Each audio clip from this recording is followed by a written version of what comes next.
Bon matin Québec et bienvenue aux nouvelles du matin. Malheureusement, j'ai des mauvaises nouvelles pour vous. Tout d'abord, dans le nord québécois, un site minier a été mal restauré, ce qui a entraîné multiples conséquences graves pour l'environnement.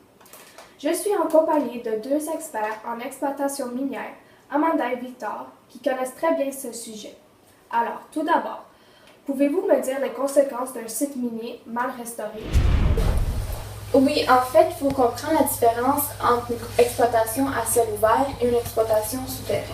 L'exploitation à ciel ouvert est plus destructive du point de vue environnemental car elle nécessite l'enlèvement de beaucoup de végétation à l'aide de machines lourdes, tandis que les exploitations souterraines nécessitent que l'enlèvement d'une quantité minimale de végétation. Par contre, c'est plus coûteux qu'une exploitation à ciel ouvert et aussi moins sécuritaire.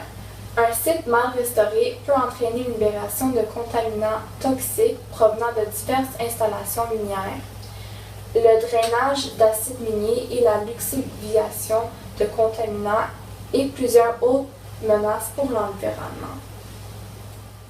D'accord. Et quelles mesures faut-il prendre pour éviter ce genre de conséquences? Eh bien, l'industrie minière ne veut plus de sites miniers mal restaurés ou abandonnés. C'est pourquoi les compagnies minières doivent obligatoirement inclure dans leur projet une discussion détaillée du plan de réhabilitation et de fermeture d'un site.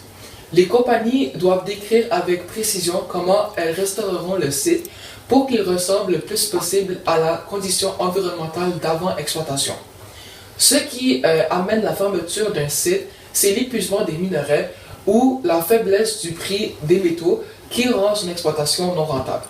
Et les écosystèmes ne reviendront pas seuls. C'est donc la responsabilité des compagnies. C'est bien pour la nature, mais aussi pour la population, car c'est plus beau que de laisser un grand trou vide au milieu de nulle part. Peut-on dire que l'industrie minière croit au développement durable? Tout à fait.